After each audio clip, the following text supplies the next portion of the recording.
하나님께서 오늘 우리에게 주시는 말씀은 신약 성경 골로새서 3장입니다. 골로새서 3장 12절로 17절까지 말씀 제가 봉독하도록 하겠습니다. 신약 327쪽 골로새서 3장 12절로 17절까지 말씀입니다.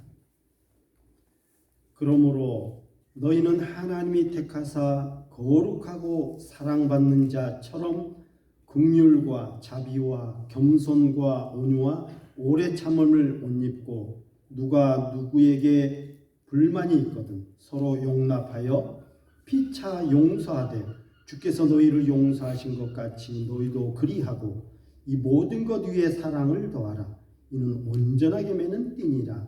그리스도의 평강이 너희 마음을 주장하게 하라. 너희는 평강을 위하여 한 몸으로 부르심을 받았나니 너희는 또한 감사하는 자가 되라. 그리스도의 말씀이 너희 속에 풍성히 거하여 모든 지혜로 피차 가르치며 권면하고 시와 찬송과 신령한 노래를 부르며 감사하는 마음으로 하나님을 찬양하고 또 무엇을 하든지 말에나 일에나 다 주 예수의 이름으로 하고 그를 힘입어 하나님 아버지께 감사하라. 아멘. 오늘은 사랑받는 자처럼이라는 말씀으로 이제 5월 가정의 달 마지막 주 말씀을 전하도록 하겠습니다. 한국에서는 부부의 날이 있습니다. 5월 21일입니다. 이 날은 1995년도 경남 창원에서 목회하시는 권재도 목사님 부부께서 TV를 보다가 그때가 언제냐면 1995년 5월 5일이에요. 그때 한 어린아이가 이제 가정의 달을 맞이해서 아마 인터뷰한 내용을 시청을 했겠죠. 방영을 했는데요. 그 아이가 한 말이 뭐냐면 TV에서 나의 소원은 아버지와 어머니가 함께 사는 것입니다. 아이 표현으로 아빠 엄마가 함께 사는 게 제 소원입니다. 이 내용을 이 목사님 부부가 시청하고 나서 좀 충격을 받은 거죠.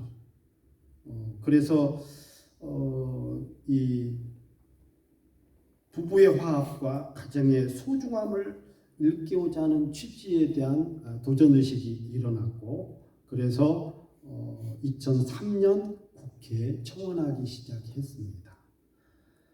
매년마다 5월 21일, 즉 21일 의미는 그냥 의미를 붙였어요. 둘이서 하나가 되자 하는 의미로. 왜냐하면 그 어린아이가 고백한 것처럼 방송에서 아빠, 엄마, 성경에서는 남자가 부모를 떠나 여자와 한 몸을 이룰지라. 이게 가정의 최초고 성경적 가정의 원리, 즉 하나가 돼야 되는데 아빠, 엄마가 함께 사는 것이 나의 소원이다 하는 그 내용을 갖고 그래 부부가 지금 사실 부부가 부부지만 그렇죠. 남자 일 따로 여자 일 따로 직장생활 따로따로 하다 보니까 부부가 만나는 시간도 극히 적어지고요.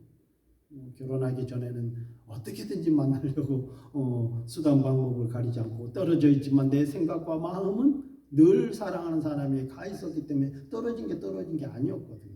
부부가 된 이유는 그렇지 못하니까 사회적으로 이것은 안 된다.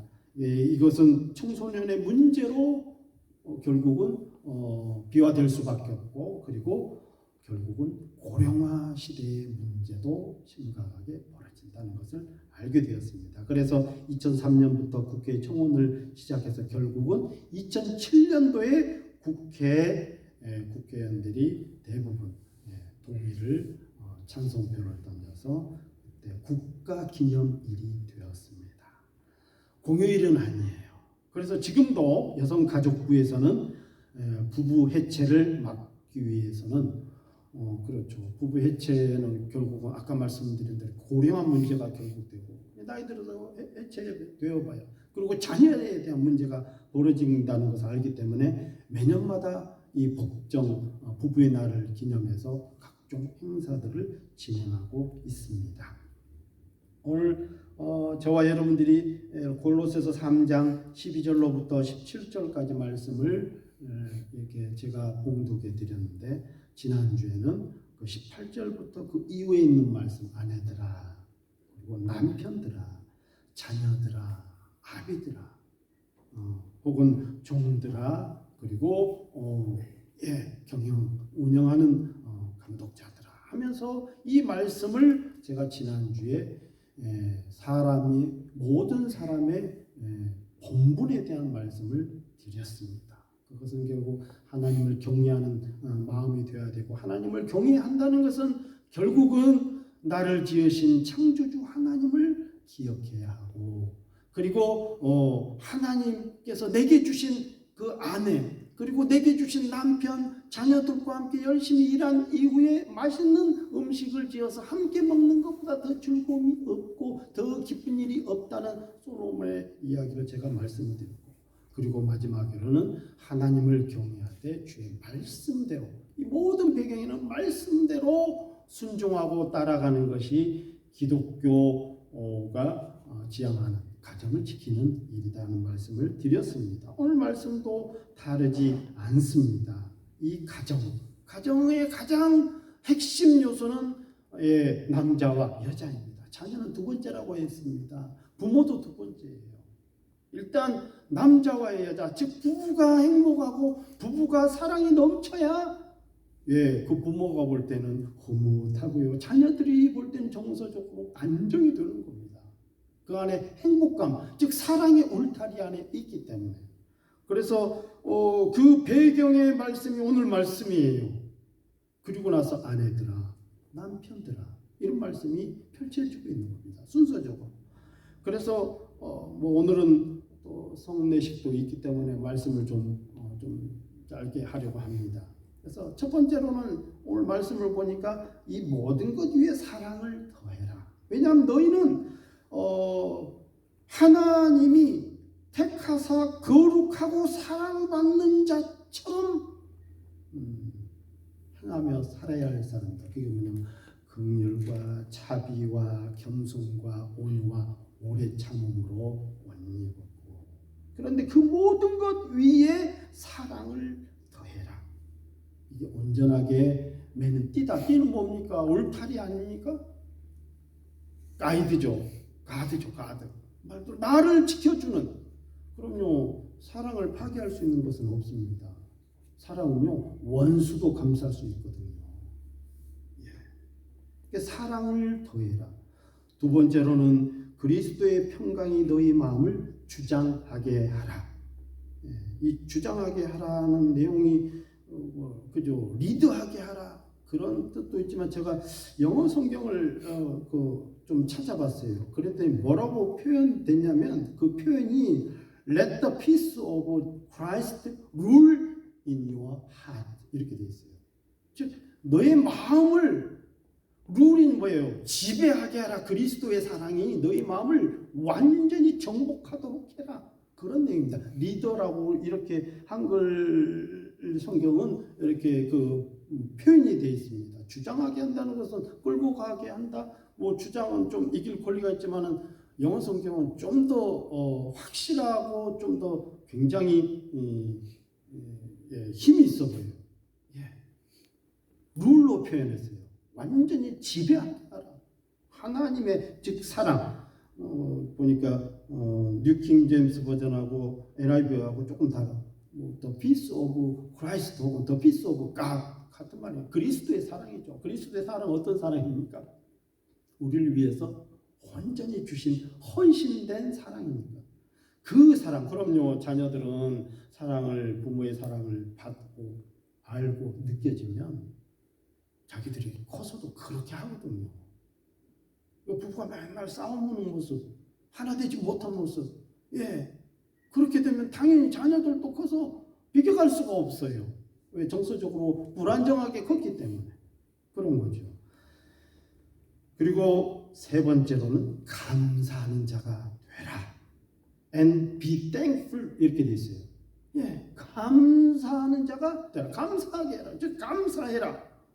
그리고 마지막으로 그리스도의 말씀이 너희 속에 풍성히 거하게 하라. 이 말씀은 사실은 첫 번째, 두 번째, 세 번째 이 말씀을 다 아우르고 있는 말씀입니다.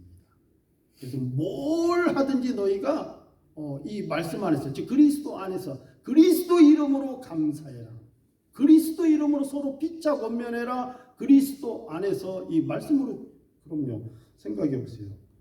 사랑을 더하고 그리스도의 평강이, 하나님의 그 사랑이, 그 평강이 내 마음을 완전히 지배할 정도로, 그리고 감사, 다 내면적인 건 아니겠습니까? 내면을 주장하는 것은 결국 뭡니까?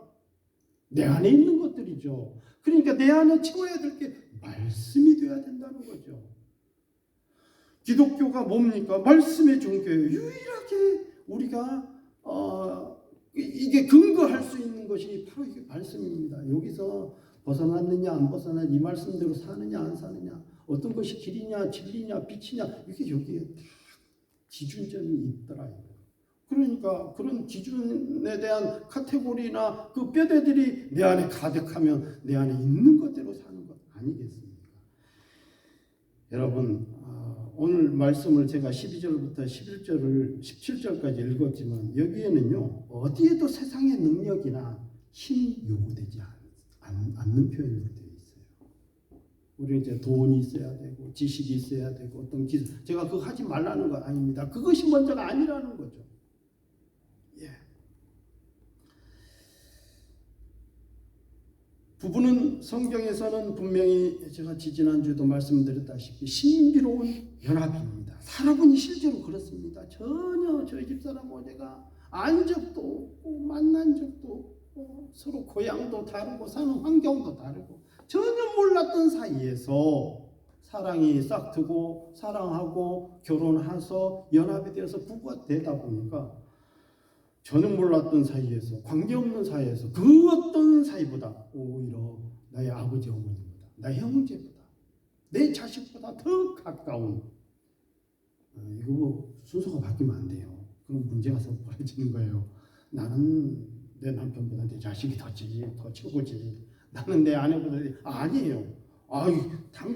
당신은 우리 그게 아니에요. 내 아내를 먼저 챙기고 내 남편을 먼저 챙기고, 그게 기반이 되면 부모 공경이든 자녀에 대한 헌신이든 이게 나오는 거 아니겠습니까? 성경은 절대적으로 그걸 말씀하고 있어요. 아니면 자녀들아 어떻게 하라, 부모야 너희 자녀들에게 노여하게 하지 마라, 이게 먼저 나와야 되는데 절대 그렇지 않아요. 제일 처음에 나온 게 에베소서도 그렇고 골로새서도 그렇고, 이 성경마다 보면 처음에 가정에서 나올 때 아내들아 그리고 남편들아, 이게 먼저 나옵니다. 가장 중요하기 때문에 신비로운 연합이죠. 예. 요즘은 어떻습니까? 요즘 하면 영어로 트렌드잖아요. 요즘 경향. 예. 나이가 들수록 목사님 뭐 이제 물장 다 보고 뭐 사랑 뭐 그런 거 뭡니까? 나이가 들어서 서로 각자 방을 써야 되고 각자 방에서 지내야 되고 각자 개인 프라이버시를 존중하고, 그래서 우리는 부부가 각자 의사 서로 결정하고요. 하나님이 왜 연합게 하셨는지, 인간만이, 사람만이 하나님께서 유일하게 약하게 창조하셨어요. 그렇지만요, 이성을 주셨습니다. 관계성 속에서 나오는 힘을 얻기 위해서 동정 혹은 연민 그리고 인격을 주셨어요. 때로는 살아가면서 해결치 못할 고민, 번뇌들 속에서 잘 이겨내라고 종교, 즉 신앙도 주셨습니다. 사람이 강해졌어요. 원숭이가 아무리 뛰어나봐야, 돌고래가 아무리 IQ가 높아봐야 뭔 신을 섬기는 일이 있습니까? 살기 위해서, 종족 번식을 위해서 하는 거예요. 인간만이 그렇대요. 인간만이 내가 갖고 있는 것, 비록 나도 풍족하지 않지만 더 어려운 사람을 보면 나눌 수 있는 마음이 생기는 거잖아요. 절대 짐승의 세계에서는, 자연 세계에서는 그런 게 있을 수가 없죠. 그 중에 하나가 연합, 즉 가정, 부부의 관계성을 주셨다. 그리스도와 교회가 연합됨 같이 이 비밀이 그도다.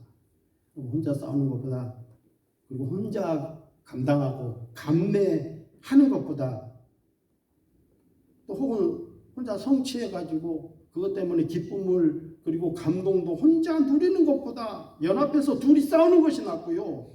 연합해서 둘이 감당하는 것이 낫고 연합해서 둘이 그죠 힘쓰고 나누면 어려움과 고통은 절반이잖아요. 그죠? 분명히. 좋은 점은 내가 다 가졌고 내 기쁨이 충만한데 그걸 얘기해서 그 기쁨을 나누면 옆에 사람도 갑자기 시너지 효과가 일어나요. 그래? 잘 됐다. 갑자기 기분 좋지. 송질나네. 그건 친구도 아닌 거예요. 관계도 아닌 거죠.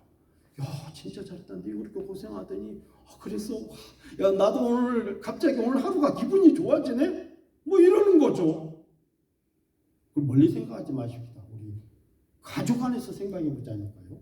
남편이 잘 됐는데, 아내가 잘 됐는데, 자식이 잘 됐는데, 부모에게 좋은 일이 일어났는데 생각해 보세요. 만약에 내 남편에게, 내 부모에게, 혹은 내 자식들에게 어려움이 있을 때에 그럼 진작 얘기하지. 감당하면 되잖아, 우리 서로. 한번 솔직히 생각해 보세요. 내가 지금 짊어지고 있는 어떤 일들, 감내하고 감당하는 그 어떤 힘든 경우에서 진짜 힘들다 할 때 만약에 절반 정도 된다고 생각해 봅시다. 그죠? 이 나라 키위들 교육 방식에서 보면 병원에 가도 그렇고 어디 하다못해 축구를 해도 뭘 가면은 혹은 뭘 다쳤어요. 너가 다쳤는데 지금 10 중에 몇이야? 그러잖아요. 9 정도 돼, 7 정도 돼, 아니면 3 정도 돼 이렇게 측정하잖아요. 5 정도 되면 감당할 정도도 아니에요, 사실은. 괜찮아요. 좀 아프긴 한데 할만해요. 근데 만약에 10이어봐요. 내 힘으로는 감당이 거의 잘 안 되는 겁니다. 그래서 둘이 감당하면 나눠지는 거잖아요. 그게 이해되시죠? 그러면 저도 우리 집사람이랑 그저 대부분 부부가 같이 일하면 일 못해. 하나 안 맞아고 싸우고 이혼이야. 우리는 안 그래요. 물론 가끔 티격태격 할 때가 있죠. 그건 티격태격이 아니라 제가 뭐라고 하죠. 이 사람은 그렇게 오래 있으면 아직도 그거밖에 못해. 맨날 내가 그런데 참 겁없는 제가 행동을 할 때가 많아요. 가끔. 왜냐하면 그렇게 해주는 거 말해도 얼마나 감사한데 남들 볼 때 안 그래요? 엎드려 절하고 업고 다녀도 그러는 거 제가 늘 가면 그러니까 늘 고마워요. 왜? 너무 좋잖아요. 내가 혼자 나가서 벌면 하루에 300불 벌고 우리 집사람이 하면은 300불은 못 벌어도 500불은 벌 거 아니에요. 600불은 못 벌더라도 이해되시죠? 그런데 시너지 효과가 있더라니까 600불, 700불 벌 때도 있어요. 희한해요. 계산상으로는 내가 10이라고 하면 우리 집사람은 힘이나 어떤 기술이나 이런 거 보면 한 5나 6, 7밖에 안 될 수가 있겠죠. 그러면 둘이 합하면 그죠 14, 5 혹은 15, 6이어야 되는데 어떨 때 20이 넘을 때가 많더라니까. 수입으로 따지면 신기하다니까요. 이게 부부가 돼야 된다 이 말이에요. 그렇기 때문에 연합이란 그 신비로 하나님 주신 왜 하나님이 모든 움직이는 생물 가운데 가장 연약하고 사람은 애를 낳아도 하나밖에 못 낳잖아요. 딴 거 하면 작은 것들은 그죠 생선도 수만 개 알을 낳아요. 하다못해 모기 한 마리도 1000마리씩 난다며요. 이 모기 유충도. 사자 한두 마리 낳지만 강하잖아요. 사람이 못 이겨요. 코끼리 안 강해도 거대하니까 호랑이나 사자가 어찌할 수가 없잖아요. 끼치 튀어나가거든. 근데 사람은 이것도 아니고 저것도 아닌데 가장 연약한데 사람도 하나밖에 못 낳아. 둘, 셋 나면 기적인 거고 TV 뉴스감이고 왜 그렇게 연약하게 하시나? 하나님은 연합하면 아무도 못 이깁니다. 그래 인간이 이제는 우주까지 정복하려고 하잖아요. 이 세상을 다스려라. 이 모든 피조물들을 다스려라.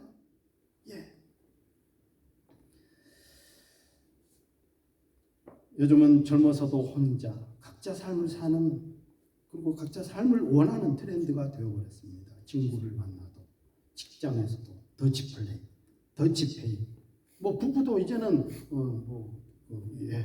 섹스리스 부부. 그러니까 거의 부부 관계를 안 맺는데요. 예전에 제가 신학교 다니면서 졸업을 하고 그렇게 친한 친구는 아니었는데 결혼했다 해서 갔어요. 굉장히 마포 쪽에서 반지하에 결혼해갖고 신혼살림 해가서 가서 밥도 맛있게 먹고 몇 년 뒤에 만났어요. 만났는데 그분이 하시는 저한테 명함을 주더라고요. 가정사역, 상담사역을 하시는데 제가 부교육자로 부목사가 되어서 신림동에서 사역을 하고 있을 때 우연찮게 학교 운동장에서 만났어요. 그래서 좋은 일 하신다고. 그러면서 하는 얘기가 목사님은 부부관계를 얼마나 해요? 근데 참 사실 그걸 목회자들이 서로 물어보고 답하고 뭐 상담을 해서 이제 본인은 그렇게 한 지가 한 달이 넘었대. 내가 속으로 쥐나저나지. 뭔 부부 상담을 한다는 얘기고 있을 수가 없는 일이잖아요. 요즘은 그런데 그런 세대가 되어버렸어요. 지금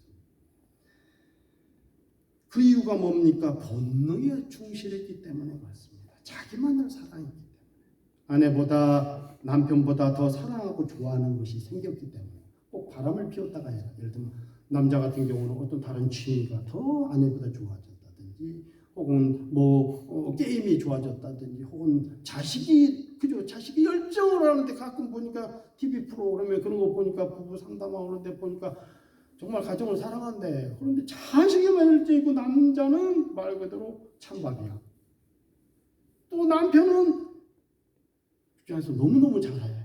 그냥 여직원들한테 매너도 있고 가정에 와서는 폭력적이고 강압적이고 이게 있을 수 없는 일이잖아요. 성경에서는 사랑에는 여러 가지가 있다고 말씀하셨어요. 남녀 간의 사랑도 있고 친구의 사랑, 요한복음은 친구의 사랑 이보다 더 큰 사랑이 있겠느냐? 혹은 부모의 사랑. 부모의 사랑을 하나님 사랑으로 비유. 네 번째는 하나님의 사랑이죠. 근데 부모의 사랑은 하나님의 사랑을 조건 없는 사랑으로 비유하지만 요즘은 그렇습니까? 자녀를 향해서 그 사랑이 삐뚤어진 경우가 많죠. 그래서 성경에서는 전 인격적인 사랑, 인격적인 그런 모습을 말씀하고 있습니다. 오늘 말씀이 그런 내용들이에요. 전 인격적이다는 것은 인격이라는 건 뭡니까? 인격은 우리 중학교 때입니까? 초등학교 때, 6학년 때. 인격의 3요소하고 중학교 때 1, 2학년 때 도덕체계.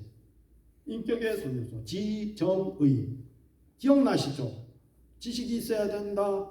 그죠? 또 감정도 있어야 된다. 그다음 의지도 있어야 된다. 그죠? knowledge, emotional, 그죠? emotion, 그다음 또 will. 이 세 가지가 있어야 된다. 그래야 이 세 가지가 고루 갖춰져야 전 인격적이다. 이렇게 표현합니다. 성경에서 하시는 말씀이 주의 말씀으로 우리가 가득 차면 생각이 생기고 그럼 지적으로 되죠. 여러분 감정적인 것은 굉장한 에너지를 불러일으킵니다. 특히 남녀 간의 사랑이 그래요. 친구 간의 사랑은 감정보다는 좀 지적인 면이 많죠. 그래도 내가 우정이 있지 아는 그럼요. 그럼 부모의 사랑은 뭡니까? 헌신적인 의지적인 물불 안 가리고 내 온몸을 불사르게 내어줄 만한. 근데 감정적인 사랑은 사랑의 출발점이라 볼 수 있습니다. 내 본능의 사랑인 거죠. 그건 남자가 좋아하는 예쁜 여자를 보면 또 여자가 멋있는 남자를 보고 좋아하는 그런 감정 이런 것들은 정말로 말 그대로 불사르게 내 몸을 불질를 정도로 그렇죠. 엄마 입장에서는 혹은 아빠 입장에서는 정말 토끼 같은 내 딸 새끼 혹은 그냥 아들내미 핏덩이 같은 아들내미가 좋아 죽겠는 거예요. 본능적으로 사랑하는 에너지가 생기죠. 뭐가 무섭겠습니까? 여기는 사랑의 동기부여도 있고 폭발도 합니다. 그러나 자칫 잘못하면 통제되지 않는 폭주기관차처럼 될 수도 있어요. 그래서 성경에서는 전 인격적으로 우리 하나님 우리에게 하신 것처럼 때로는 가끔은 혼도 내시고 때로는 칭찬도 해주고 감사 안아주고 용서도 해주시지만 교훈도 하고 책망도 하고 바르게 함도 하고 의로 교육도 하시고 예, 전 인격적으로요. 세상에서는 그것을 뭐라고 표현하면 그 social responsible behavior, 즉 사회적 책임 행동 이런 게 되어지면 함부로 감정적으로 안 하죠. 왜냐면 그저 막 운전하다 보면 감정적으로 막 폭발이 되죠. 보복 운전. 그런데 이렇게 함으로 인해서 나에게 어떤 피해가 오는지 감정이 다스려지잖아요. 그러면 안 되지. 또 내게 가정이 있고 이런 표현이 될 수 있습니다. 그런데 오늘 본문에서는 따라하십시다. 사랑받는 자처럼 그리스도의 사랑받는 자처럼 하라. 사랑받는 자는 얼굴이 빛납니다. 사랑하는 연인들의 얼굴이 그렇고요. 빛이 나요 정말. 사랑받는 자녀들 보세요. 정말 저 자녀들 보고 어떤 부모가 어떤 분이 있기에 빛이 나요 정말로. 또 사랑받는 연예인들 보세요. 그 얼굴이 블링블링하잖아요 얼굴. 그리고 서로 닮아갑니다. 이제 교회 안에서 성경적으로 우리가 이제 결론을 내려보십니다. 하나님의 사랑을 받은 자, 하나님의 은혜를 받은 자, 진짜 그래요. 저 사람이 잘생겼다, 못생겼다 그런 건 뒷전이에요. 참 은혜롭게 보인다. 얼굴이 진짜 빛이 나는 것 같아. 만일 여러분들이 저희 오클랜드 행복교회 성도들이 얼굴이 은혜의 얼굴빛이 아니면 저는 엄청 잘못하고 있는 거예요. 제가 그 사랑을 못 쏟아붓고 있는 거예요. 빛이 나야 되거든. 목사의 얼굴에서도 빛이 나듯이 모세의 얼굴을 보니까 빛이 나잖아요. 왜? 하나님의 사랑을 흠뻑 받고 내려왔으니까. 성도들이 감히 그 얼굴을 못 봤잖아요. 그런 것처럼 그 사랑을 또 모세를 보면 이스라엘 백성들도 얼굴이 빛이 나겠죠. 바로 하나님의 사랑을 받은 자처럼. 하다못해 강아지도 주인을 닮는 데잖아요. 왜 그렇습니까? 사랑을 받으니까. 희한하게 닮았어요. 전인격적이 되려고 하면 우리 내면 가운데 그리스도의 말씀으로 가득 채워져야 합니다. 이 말씀이 우리 안에 가득할 때 내 생각, 내 의지, 내 감정도 컨트롤이 되고 혹은 행동해야 될 때 내 자신을 내어줄 수 있고 헌신할 수 있는 힘이 되는 것입니다. 우리 가정에서도 마찬가지입니다. 기도하십시다.